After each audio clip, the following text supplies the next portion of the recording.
In honor of those sweet little fillies, this is The Birds and the Bees by the Worst Writer. And no, I don't know why he's called that, so... We'll probably find The out. clean, cool stream just off the edge of Sweet Apple Acres washed away the troubles of the day. Apple Bloom, Sweetie Belle, and Scootaloo had an exhausting set of adventures, and the refreshing dip was just what they needed. The clear waters washed away the heat and the sweat, and the tree sap, of another long day of play. Tree sap? They probably got stuck in a tree again. The Cutie Crusaders had gotten an early start, terrorizing no fewer than a dozen ponies before noon. Their efforts had been unsuccessful, but enjoyable.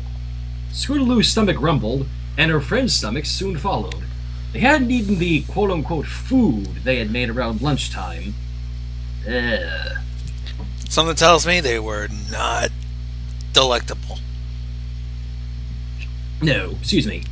Silently, the three of them nodded to each other and understood it was time to get something in their bellies. Excuse me, 1 second. Yep. Let me get my fan on. There we go. Because for some reason it's warm in here and it's cold out there. I don't know. It's fall. That's what happens. And 1, 2, 3. Hi, girls! What can I get for you? You need cookies, cake, cupcakes? Do you need a party? Fuck. Pinkie Pie already. Go figure. No, Pinkie Pie. We were just hungry. Sweetie Belle said softly. Oh, that's okay. Delicious treats are fun, too. Here, try these muffins. Pinkie Pie pushed a tray of muffins that hadn't been there a moment ago across the counter toward the fillies and smiled. Thanks, Pinkie. How much? Apple Bloom asked. Oh, girls, don't worry about that. I can tell you're really hungry, and I need some pony to tell me how these muffins taste anyway. I used a new recipe. Oh. I hope it's good. I hope she didn't use pony lax in those things. Lauren Faust's It reference, old fanfiction reading from back in the day. Go figure. Free muffins? Thanks! Scootaloo grinned. You're welcome! I'm always happy to help a pony in need. Anytime you have a problem, you can come straight to your Auntie Pinkie and she'll help you make everything okie dokie Loki. Let's get out of there. Yeah. Rarity stood next to Roseluck, gossiping away the... What was that? Dogs again. Rarity stood next to Roseluck, gossiping away as the Cutie Crusaders trotted out of Sugar Cube Corner. Oh, I know! It's positively scandalous! There appears to be evidence, too. Haven't you noticed Lyra seems to be getting a little... larger? I'm fairly certain she's expecting... excuse me. Expecting? Speak of which, Sweetie Belle stopped. What's Lyra expecting? She asked sweetly. Oh, nothing, dear. Run along and play, Rarity said, shooing her sister off with a hoof. I've never known her to have problems with her weight, so I don't know what else it could be. Oh, Bonbon would be so devastated. Oh, I know! Now listen, sorry to run off like this, Rarity, but I need to be somewhere 10 minutes ago. I'll see you around, okay? Oh, it's not a problem at all. You go and have a pleasant afternoon, Rarity said, smiling. Sweetie Belle hadn't moved. What did Lyra do to make her sad? Sweetie, it's nothing. It's just silly gossip. Lyra probably isn't really going to have a foal. Don't you and your friends have things to do? A foal? Why would that make Bonbon sad? Because they're both mares, dear. Rarity suddenly went very stiff, realizing she had set hoof on dangerous ground. Sweetie was still a young filly, and she didn't know certain things. Things Rarity didn't want to have to explain right now. But I feel you're gonna have to. Or we're probably going to rely on Cheerily. Hope she doesn't get another hands-on demonstration. Apple Bloom and Scootaloo were now standing to either side of their friend, having become interested in the conversation. I thought every pony always got all excited about new foals, Scootaloo said. Well, this foal would have come from somewhere else, and... Rarity trailed off as she stepped backward. She was getting pushed into a corner, literally and figuratively. Somewhere else? Where do foals normally come from, and why is this different? Scootaloo asked. Aren't you girls a little young to be asking about foals? We're not little, and we're just try that again. We're not little, and we're just displaying a little healthy curiosity. Speedy Belle chimed in. What are you, a dictionary? I'm sorry. Apple Bloom. I'm sorry. That's fine. Scootaloo, Apple Bloom, I'm sure your families will tell you all about the birds and the bees later.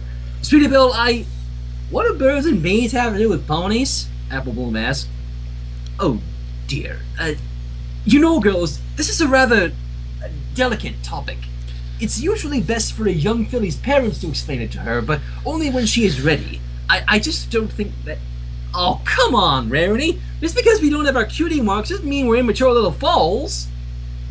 Come now, Scootaloo. I didn't mean to imply that... Please, Rarity. I'm awful curious. Apple Bloom was making that face, and Rarity was having a difficult time ignoring it. Once again, like Beast Boy, you can't resist the face. Fuck.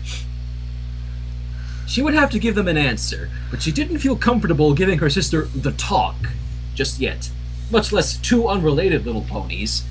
Recalling her own youthful experiences, asking her elders difficult questions, and remembering the ridiculous answers she had been given. Shut up, call.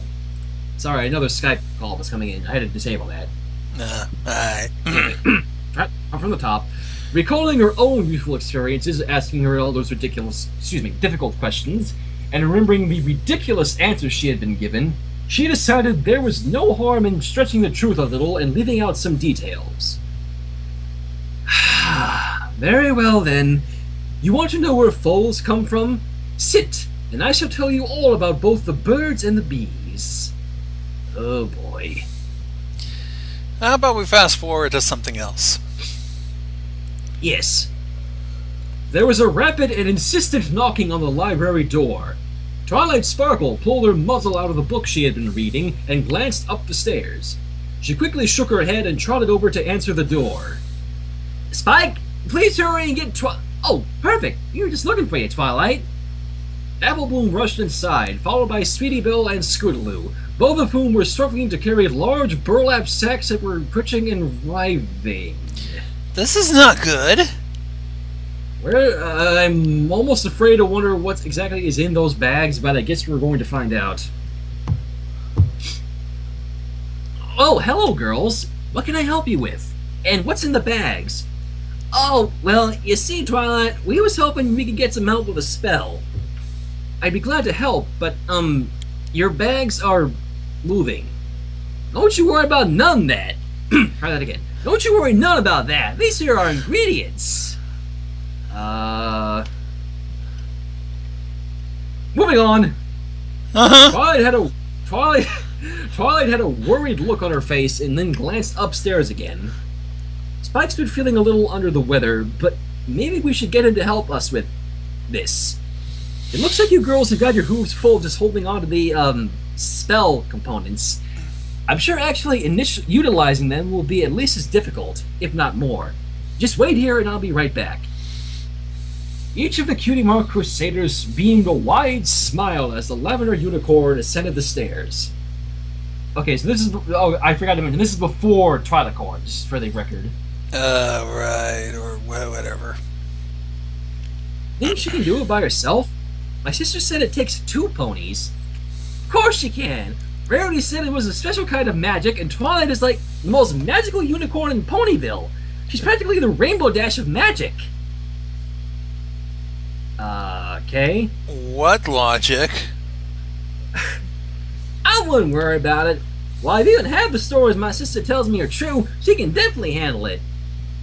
The filly's debate was cut short as Twilight Sparkle came to the bottom of the steps with Spike right behind her. The two crossed the room and stood in front of the eager trio. Okay then, so what exactly are we doing here? Twilight asked. Yeah, and why'd I have to come down here? What do you need my help for? Spike grumbled, brushing one claw under his nose. Apple Bloom spoke up. Well, you see, Rarity just told us all about the birds and the bees and how falls are made, and we thought it sounded real exciting. Twilight's eyes shifted back and forth between the two large scrubbing bags. Oh, dear God, I think I actually know where this is going. I'm afraid. I'm not sure I understand. Spike sneezed. A huge ball of green flame shot out in front of him and engulfed the bag Sweetie Belle was holding, causing it to disappear in a great puff of smoke. Oh dear. Great! It took us forever to get all those birds, huh? Oh. If this is... Helping her cargo... What? If this is what I think is going to happen, I don't think this is going to end well. Birds? What is going on here? And what's in the other... Twilight's eyes fell to the lump of fabric on the floor as she watched the wriggling mass inside it inch closer and closer to the now free opening at the end. The Cutie Mark Crusaders bolted out the door, immediately knowing they didn't want to stick around and to get in trouble and get stung. Oh, fuck. Stung? Life story erupted into complete chaos, and Twilight cried out loud enough that every pony bunny could hear her. Bees! Son of a bitch! God damn it. They really went there. Rarity, what the fuck did you told her? Now I'm curious. Okay, moving on. Fluttershy quietly squeaked as she fell to the ground. The trio of fillies stopped running to offer their apologies to the poor Pegasus, and two of them returned to continue running. Apple Bloom did not. Wait a minute. Fluttershy knows all about critters and stuff. Maybe she can help get all of them bees back where they belong. Fluttershy stood and gently brushed herself off. Oh my goodness, has there been an incident with bees on the farm? Nah, the bees are all at the library, scaring the living daylights out of Twilight. Why would there be a swarm of bees indoors? The three little ponies all looked downward and shuffled their hooves. Girls, I know you're eager to discover your special talents, but it's dangerous to disturb wildlife. Yeah, we know. We were just going to have Twilight help us make a foal, Scootaloo said with a guilty look on her face. Oh my! You girls are much too young to be having foals, and bees should certainly not be involved. But my sister told us you needed birds and bees. God, Rarity, you fucking... Oh. Idiot. I think that's light. Oh goodness, I think there's been a misunderstanding, girls. The birds and the bees are just metaphors. There aren't actually any birds or bees involved. I don't get it. Where do falls come from, then? Oh boy, you're asking the most shy pony to explain sex. Once again, the pony who was scared of her own shadow. Sorta. And who evidently went to the store and got 2 cakes. And, if she had to, she will scare the living shit out of you. Yeah. Fluttershy's face turned deep red, and she shrunk backward. Oh, well, you see, when a mare and a stallion... Could you repeat that? I don't think I heard you. Scootaloo stepped forward. The powerful blush on the timid face of the Pegasus intensified, and she made herself even smaller. Her lips moved, but it was impossible to hear a word. Fluttershy, you're gonna need to speak up. Where do falls come from? By this point, Fluttershy had closed her eyes and become a tiny, shivering ball of fur. Her mouth still moved, but there was no trace of sound coming out. Poor gal. This is what happens when you ask the most shyest girl in Ponyville. You're not going to get anything. Well, you're not going to get anything by, as it says, a tiny shivering ball of fur. Yeah. Moving on, the Cutie Mark Crusaders had returned to their clubhouse to formulate a plan to deal with the bees. Maybe they would be really talented beekeepers. No. They failed. They set to work drawing out ideas to get the situation under control, when Sweetie Belle stopped and set her crayon down. Girls, we still didn't find out where foals come from, and I don't think I want my Cutie Mark to have anything to do with bees. Yeah, me neither. Besides, I'm sure Twilight's crazy magic can deal with a few bees. You're probably right. Applejack, where do foals come from? Oh, Lord. The farm pony dropped the basket of apples she was carrying and froze in place. She didn't look forward to this conversation, but she had always believed honesty was the best policy. Never. We tried to ask Fluttershy, but she just got all embarrassed and quiet. Yeah, and Rarity said a bunch of junk about birds and bees and the magic of love. Ah, damn it, Rarity. We already established that. Yeah. Applejack slowly turned to face the three fillies with a nervous look on her face. Telling her sister she could do, but there was no way it was right to go putting ideas into other ponies' heads. Granny Smith was furious the day Big Macintosh came home talking about what his buddy had taught him about hard cider. He came home drunk. Honesty was all well and good, but a pony could get mighty angry if their foal learned something from the wrong place. If the fillies had already asked more than one other pony and not got an answer yet, excuse me, it was unlikely she would be unable to get away with telling them something. Really? You don't say. Oh, well, I reckon I could tell you all about it. It's not particularly complicated.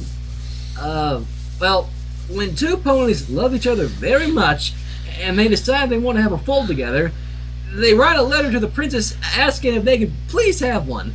Then the princess uses her real fancy magic and poof! That's how a foal gets made. Yep, definitely. Applejack? You would suck as a parent. Night Blaze called it. Applejack is gonna drop the ball on this topic. She already did. Yeah. Scootaloo protested. Well, that explains magic and love, but that didn't have anything to do with birds or bees. Oh, well, you see, the bird is the stork! It's a special kind of bird, and it flies out from the palace and brings a new foal to its parents. Yeah, and the bees are just the way ponies used to send letters. Applejack's snout was scrunched up and her eyes were darting rapidly around the area. She would make a terrible poker player. Unneeded, but fuck it. Fuck it. A fantastic rainbow streaked through Ponyville at an entirely unsafe altitude. One wrong move and she'd be Rainbow Crash all over again. But avoiding risks just wasn't her style. She needed to keep her reflexes razor sharp so she could— oh my god, people, what's up? Turn her head and slam directly into a building before sliding painfully to the ground. She fell over with a dull thud. Should have gone a little higher, bitch. Tiger, what ass, are you busy? You don't want to hang out? Scootaloo, come on now. Don't go dissing us just yet. Besides, we still didn't find anything out. Hey, Rainbow Dash, do y'all know how foals are made? Crud. This wasn't good. Rainbow Dash had limited knowledge of the world. She knew flying, she knew pranks, she knew weather, and that was basically it. She also knows how full of herself she be. Yes. She didn't know a lot, but she was okay with that because she didn't need to know a lot. But there are some things that every pony is supposed to know. Things that are embarrassing to grow up without learning. Things that would make ponies laugh at you. Twilight Sparkle didn't know the first thing about snowball fights, and that had gotten quite a laugh. Every pony felt bad and apologized later, but it had been hard to resist rolling on the ground, pointing and laughing at a pony who didn't understand something as simple as throw snow, dodge snow. I would genuinely feel bad for Twilight Bear, but oh well. Not knowing how foals were made at her age was something Rainbow Dash could not admit to.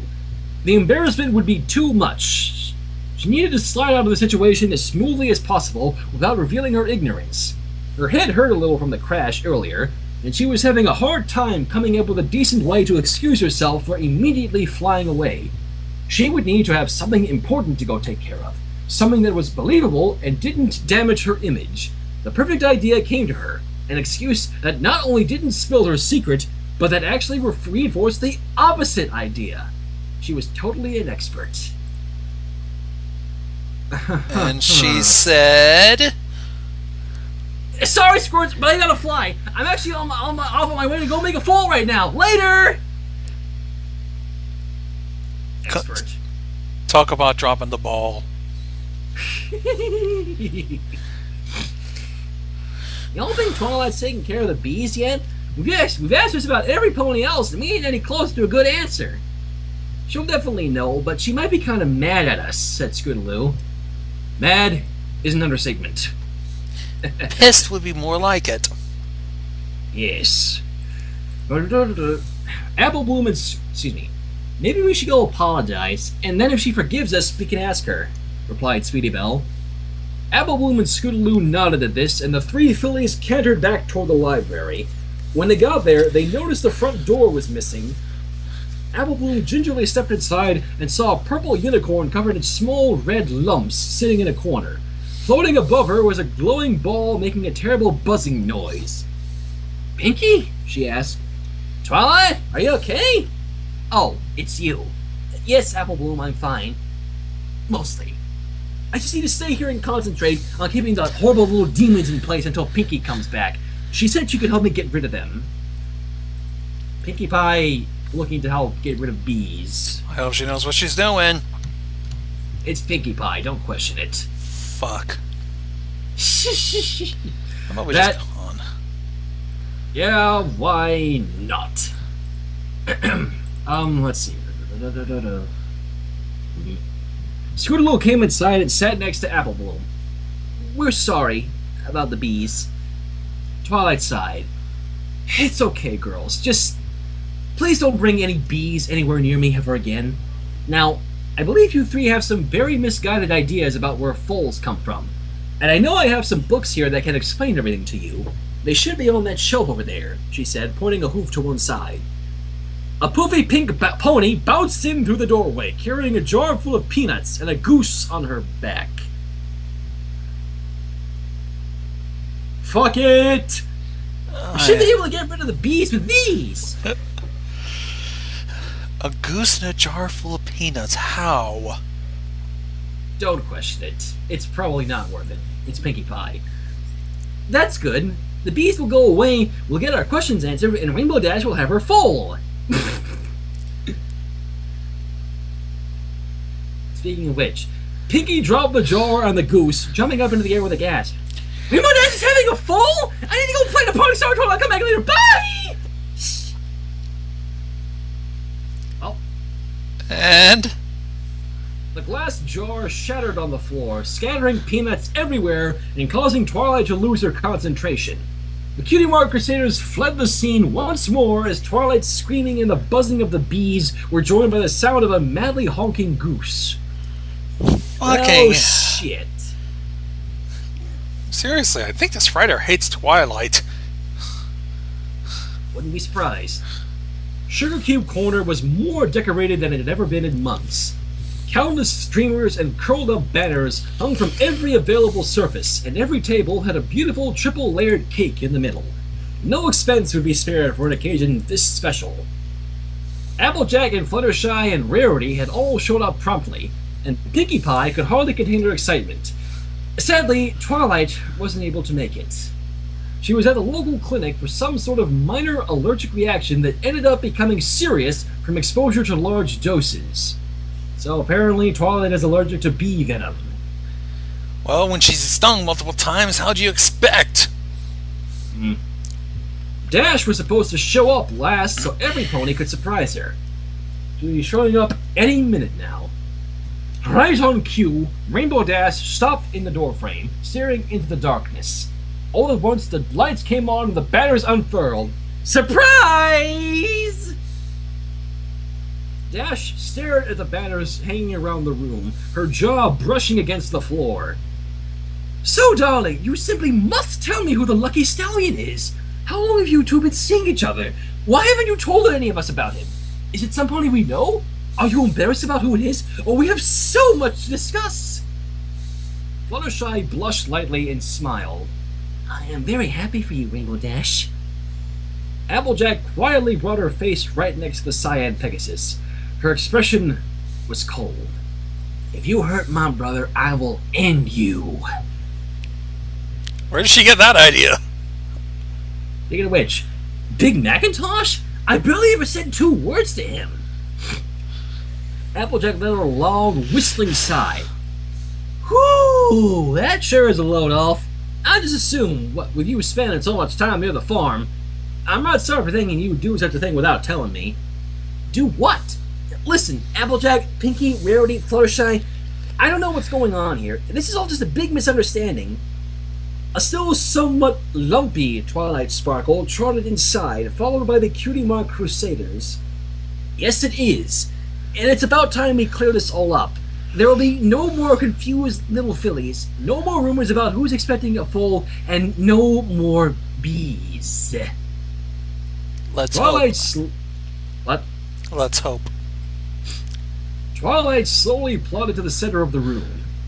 When two ponies love each other very much, they can choose to work together to bring a foal into this world. There are no letters to the princess, no spells, no birds, and no bees. All it takes is love. Cue the Beatles any second now. Sweetie Belle and Apple Bloom smiled and cooed. Ew. Scootaloo frowned and stuck out her tongue. But that doesn't explain where the foal comes from, Rainbow Dash stammered. You know, and that's what they wanted to know all along, she smiled sheepishly. Ooh, I know this one, Pinky exclaimed, bouncing halfway to the ceiling. 10 minutes later, she had finished explaining, in somewhat unnecessary detail, exactly how a foal is conceived and delivered. Fluttershy, as expected, was blushing furiously. So was Rainbow Dash. What? Well, I guess if anybody was going to explain how ponies fuck, it would be Pinkie Pie. The only way she will know is if she either had to talk, or she was watching how the cakes were doing it when they conceived the twins. Pinky, you are a fucking scary creature. Lastly, Princess Celestia stood in front of the door to her sister's room. She had played a terrible prank on Luna the previous night involving far too many frogs. Oh. She had apologized and promised to never use amphibians in her pranks again, but she wanted to apologize one more time. Celestia knocked twice and waited. Just as Luna opened the door with a smile that matched her sister's, a large burlap sack appeared in their face and burst open. Luna screamed and the castle burst into a flurry of panic shouting. There were birds everywhere. So that's where the bag went. Yeah, in the end. Okay, I'm just gonna, end this. I'm gonna walk away from this. And I hope to God we don't have to do with this ever again. Quite an interesting little fan fiction. Interesting is the wrong word that I would describe it. Now, how about you go off while I go and seek some online therapy? Okay, I wasn't even intending to break any pony and anybody, but okay. A nice little short one, so good night, everybody.